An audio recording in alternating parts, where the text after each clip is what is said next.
The first time my father called me a fraud, the entire courtroom went silent so fast it felt like the air itself had been ripped away. Not quiet. Not tense. Silent. The kind of silence that makes your heartbeat sound too loud inside your own body. He stood there in the middle of that crowded Virginia courtroom with one shaking finger pointed directly at me while reporters leaned forward and strangers whispered behind their hands. "That woman is not my daughter," he shouted. His voice cracked hard against the wooden walls. "She's a liar. A thief. An impostor wearing medals she never earned." I remember every detail of that moment with terrifying clarity. The smell of burnt courthouse coffee. The old wood polish soaked into the benches.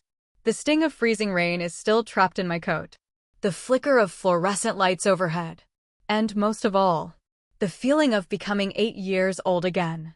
Because no matter how old you become, no matter how many countries you survive, no matter how many wars you walk through, there is something uniquely devastating about hearing your own father publicly declare that you were never enough to belong to him. I didn't cry. Not then. Military training teaches you how to control your face long before it teaches you how to control fear. But inside me, something was collapsing. Then my attorney slid a sealed black envelope across the table.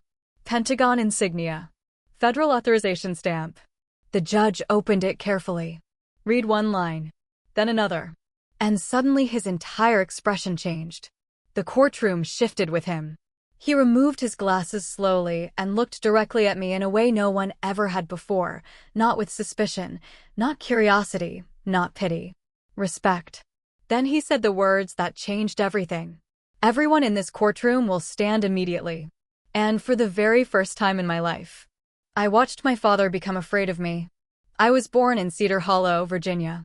The kind of town where people wave from pickup trucks, gossip travels faster than storms, and men like my father are treated like permanent fixtures of the earth. Thomas Bennett wasn't just respected there. He was admired, feared, quoted. People listened when he spoke because he carried himself like a man who had survived something terrible and important. 23 years as a military police officer had hardened him into somebody rigid enough to crack instead of bend. By the time I came along, whatever softness he once possessed had already disappeared, especially toward women. "Girls need stability," he used to say while watching my older brother Jake throw footballs in the yard. "Men need purpose." Jake was everything my father understood. Loud, reckless, confident. I was quiet, curious, too emotional for his liking, too stubborn to become invisible. I learned early that my father measured worth differently depending on whether you were born male or female. Jake crashed Dad's truck into a mailbox when he was 16. Dad laughed about it for years. I got a B+ in chemistry once. My father ignored me for 3 days. That was our household. Love for Jake came naturally. Love for me always felt conditional. My mother tried to soften the damage. Eleanor Bennett had the gentlest hands I've ever known. She spoke softly even when angry, moved carefully through rooms like someone trying not to wake sleeping grief. Sometimes late at night, she'd sit beside my bed after my father fell asleep. She'd brush hair away from my face while thinking I was asleep. "You don't have to become hard to survive him," she whispered once. At the time, I didn't understand. Years later, I would. Because hardness wasn't strength. It was armor. And my father had spent his entire life confusing the two. By 17, I already knew I had to leave Cedar Hollow or it would bury me alive. Some girls dreamed about weddings. Some dreamed about colleges. I dreamed about escape. When the acceptance letter from the United States Military Academy arrived, my hands shook so badly that I nearly tore the envelope opening it. My mother cried before I even finished reading. "Oh my God," she whispered. "Claire." I looked toward my father, waiting for something. Pride. Approval. Anything. He barely glanced up from his plate. "You'll wash out in 6 months." The room froze. My mother stared at him in disbelief. "Tom." "No," he said calmly while cutting into a steak. "She's stubborn, not strong. There's a difference." I still remember staring down at my dinner so he wouldn't see my eyes filling. Outside the kitchen window, rain slid down the glass while Jake smirked into his mashed potatoes. Nobody defended me. Nobody ever did. That night, I cried silently into my pillow and made myself a promise. One day I would become somebody my father could never reduce. West Point nearly broke me.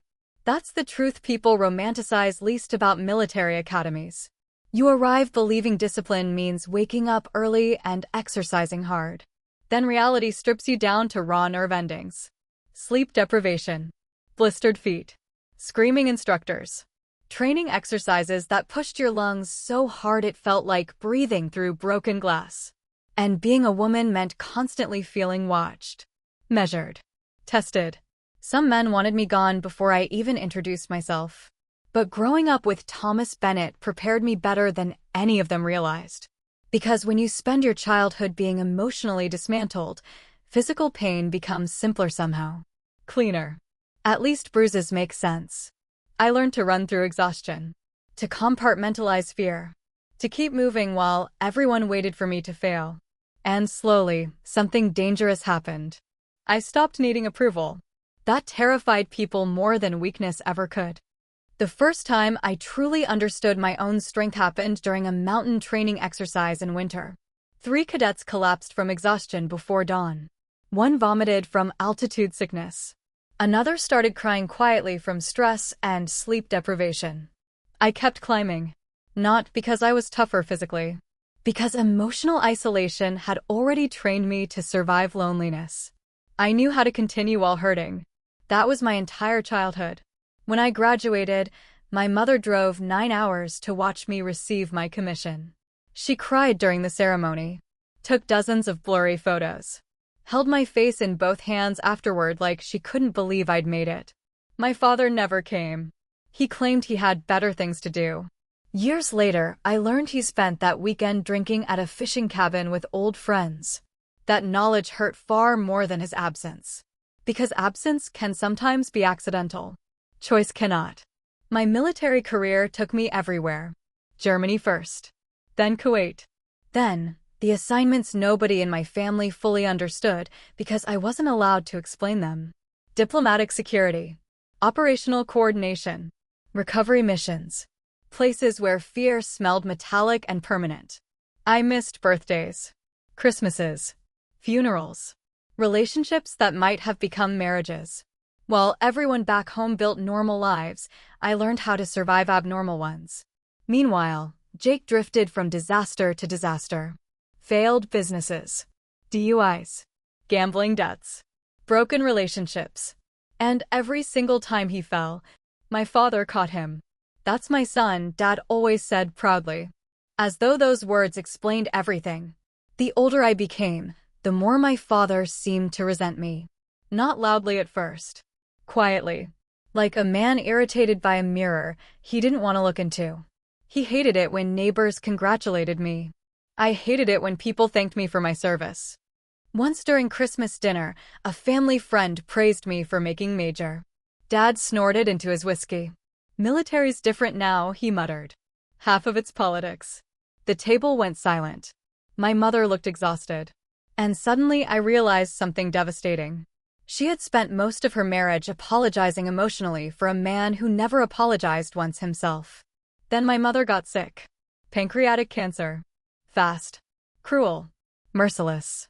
The kind of illness that steals people in pieces while everyone pretends hope still exists. I took emergency leave and stayed beside her hospital bed for 6 weeks. Machines hummed softly through long winter nights while snow drifted outside the windows. Sometimes she slept. Sometimes she held my hand silently for hours. My father rarely stayed more than 20 minutes. One evening after she fell asleep, he stood near the doorway staring at me. "You always needed attention," he said flatly. I looked at him in disbelief. "She's dying," I whispered. "And somehow you still make this about yourself." For one terrifying second, I thought I might actually hit him. But then my mother opened her eyes. And the fear in her expression stopped me cold. Not fear of violence. Fear of what we had become. She died 2 days later with my hand in hers. I still remember the exact temperature of her skin. Still remember the final breath leaving her body. Still remember realizing that the only person who ever loved me without condition was gone forever. At the funeral, people approached me constantly. She was so proud of you. She talked about you all the time. She kept your military photo beside her bed.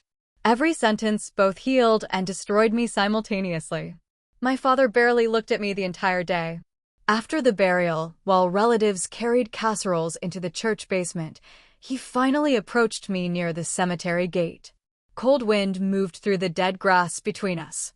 You stopped being my daughter, he said quietly, the moment you chose that uniform over this family. I stared at him, certain I'd misheard. Then he walked away. Just like that. No goodbye. No grief. Only punishment. 3 weeks later, I received the lawsuit. I was standing in my kitchen in Arlington when I opened the envelope. Rain hammered the windows while coffee cooled untouched beside the sink. At first, I thought there had been some mistake. Then I reread the documents. Then again. And again.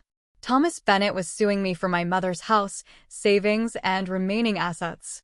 But it was the final sentence that hollowed me out completely. Claim filed under disputed paternity. According to my father, I wasn't his biological daughter. I didn't sleep that night. I sat in darkness while rain streaked across the glass and legal papers covered the table like evidence from someone else's nightmare. Disputed paternity. He wasn't just trying to steal my inheritance. He was trying to erase me from the family itself. Around 3 in the morning, I called Jake. He answered, sounding annoyed. What? You knew about this? Silence. Then a sigh. Dad's doing what he has to do. I gripped the counter so hard my fingers hurt. He's accusing Mom of cheating on him. So? The word hit harder than shouting. So? I repeated. Claire, come on. Everybody knows you were always her favorite. Favorite. As though love itself had been a competition. You gambled away your own money, I whispered. Now you want hers too. His breathing changed. You think you're better than us because you wear a uniform? No, I answered softly. I think Mom deserved better than this. He hung up. And for the first time since her death, I cried not because I missed my mother, but because I finally understood how alone she must have felt in that marriage. The lawsuit spread through Cedar Hollow like wildfire. By the end of the week, the local paper had already published headlines questioning my military service. Decorated officer accused in family fraud case. I stared at the article during lunch inside the Pentagon cafeteria while conversations buzzed around me. My phone wouldn't stop vibrating. Reporters. Old classmates. Distant relatives. One message simply read, "Is it true your real father was another soldier?" Humiliation changes your body physically. It changes how you enter rooms. How long do you hold eye contact? How loudly you speak. Even at work, I notice people behaving differently around me. Not openly hostile. Just uncertain. Suspicion moves quietly before it speaks. And, because parts of my service record remained classified, I couldn't defend myself properly. That was the cruel genius of what my father had done. He understood just enough about military confidentiality to weaponize it. 3 days later, I met attorney Evelyn Brooks in Cedar Hollow. Her office sat above an old hardware store on Main Street. Inside smelled like peppermint tea and aging books. Evelyn herself looked somewhere in her 60s with silver hair pinned neatly behind her head and eyes sharp enough to split stone. She reviewed the lawsuit silently for nearly 15 minutes before finally looking up. That man's dangerous. He's my father. No, she corrected calmly. He's opposing counsel's client. Learn the difference quickly. For the first time in weeks, I almost smiled. She worked methodically through the documents while asking precise questions. Finally, she slid a photocopy toward me. My birth certificate. County records show someone attempted to alter supporting files 6 months ago. I stared at her. Altering? Your father planned this carefully. Cold dread settled into my stomach. Then she asked the question that changed everything. Is there anything in your military history protected under federal seal that could verify your identity or service? Immediately, a memory surfaced. A briefing room years earlier. A colonel sliding a sealed envelope across a steel table. If your service is ever challenged publicly, he'd said, this goes through legal counsel only. At the time I thought it sounded absurd. Who would challenge my existence? Now I knew. I might have something, I said quietly. Evelyn leaned back slowly. Then we use it. That evening I drove to a secure storage facility outside Alexandria. Snow threatened overhead while traffic lights reflected off wet pavement in fractured colors. The storage locker was freezing. Metal walls. Fluorescent lights. Breath visible in the air.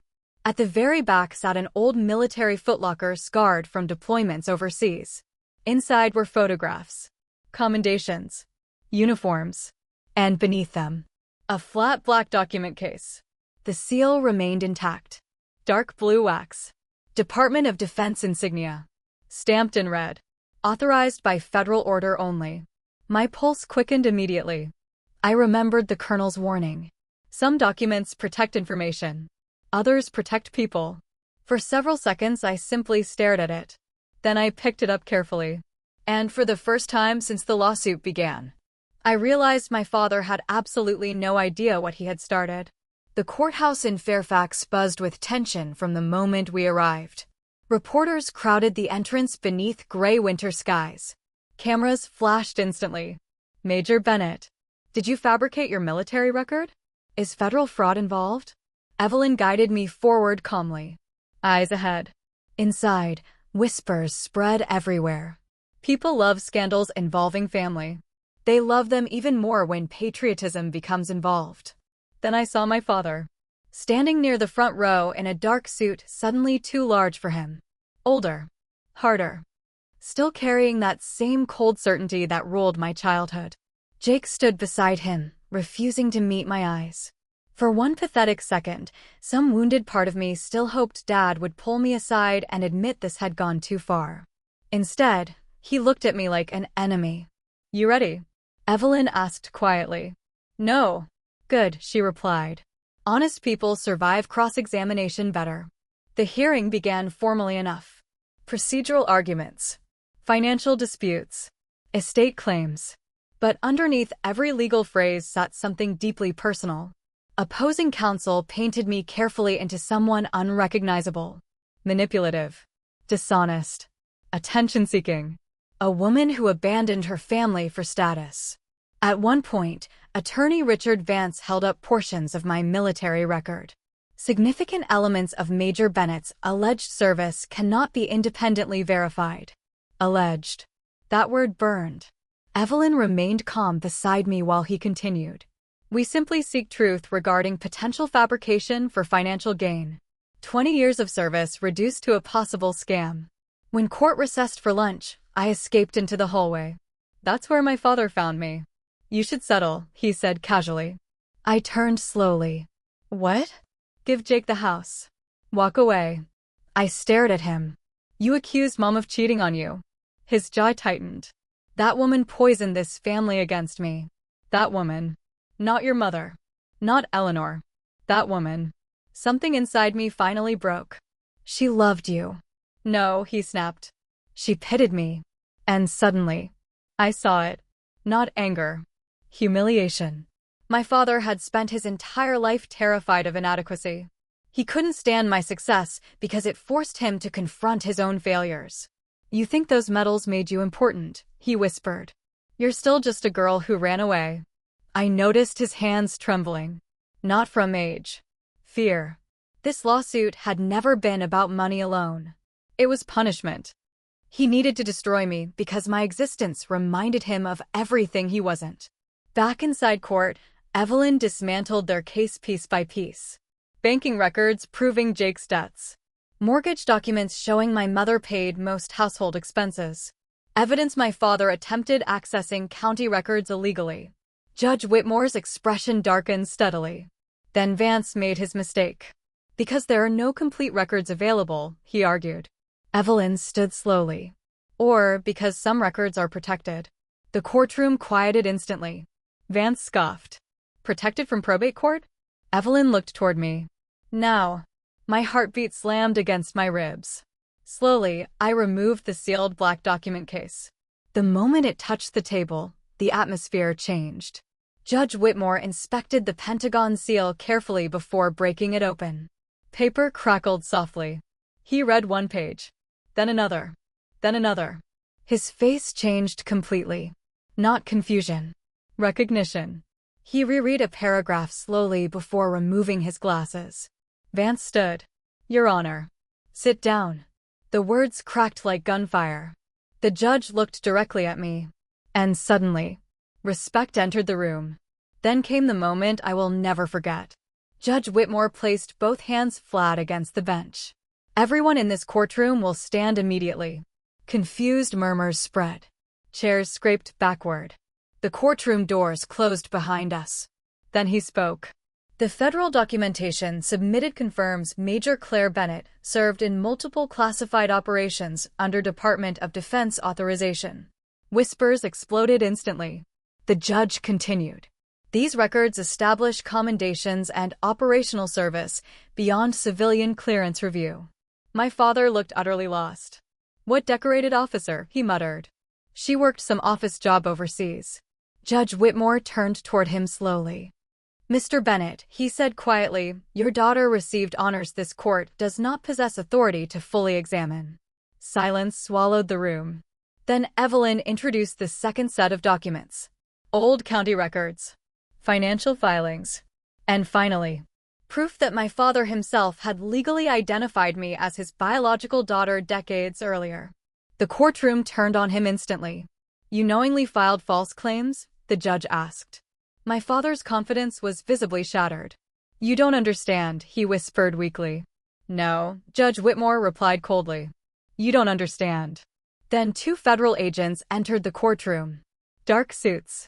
Professional expressions. Government. Real government. The kind that doesn't arrive unless things have become serious. One handed paperwork to the bailiff.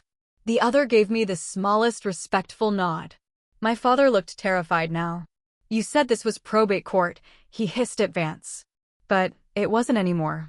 Now it involved falsified federal challenges, unauthorized access attempts, potential criminal misconduct. I watched my father unravel in real time. And strangely, I didn't feel victorious. I felt exhausted. Because war never truly ended for some people. It simply changed battlefields. Then Judge Whitmore looked at me and said quietly, this court owes you an apology. I swallowed hard. You don't owe me anything. Yes, he said softly. I believe we do. That nearly broke me. Because respect from strangers should never feel more healing than love from family. But sometimes it does. My father pointed at me again. Still desperate. She turned everyone against me. I stood slowly. For years, I imagined screaming at him, demanding answers, throwing decades of pain back into his face. But when the moment arrived, I felt calm.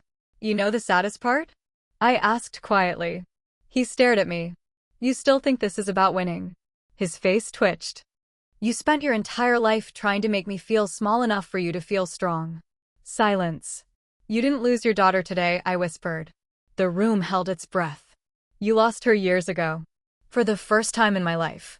My father had absolutely nothing left to say. The case collapsed completely within weeks. Every claim dismissed. Federal review launched regarding forged access attempts. Jake disappeared to Florida, trying to outrun debt collectors. And my father? Cedar Hollow stopped admiring him. Turns out communities respect proud men only until they publicly destroy their own daughters. Especially military daughters. In early spring, I returned to my mother's house. The moment I opened the door, her scent hit me. Lavender. Coffee grounds. Old books. Home. Dust floated through the afternoon sunlight while silence wrapped around the rooms gently. No tension. No criticism. No emotional landmines. Just quiet. I walked through the house slowly, touching familiar objects. Her reading glasses. Her knitted blanket. The kitchen curtains she loved. Grief felt different now. Softer somehow. Like remembering instead of drowning. Then I found the cedar chest in the attic. Inside were photographs, birthday cards, and several sealed envelopes addressed to me in my mother's handwriting. My hands shook opening the first one. Claire, if you're reading this, I'm probably gone. And knowing your father, things may already be difficult. I stopped breathing for a second. Outside, rain tapped softly against the attic windows. I kept reading. Your father was not always cruel. But disappointment became bitterness, and bitterness is a hungry thing. It consumes everyone nearby. Tears blurred the page. But never mistake his inability to love properly as proof that you were difficult to love. That sentence shattered me completely.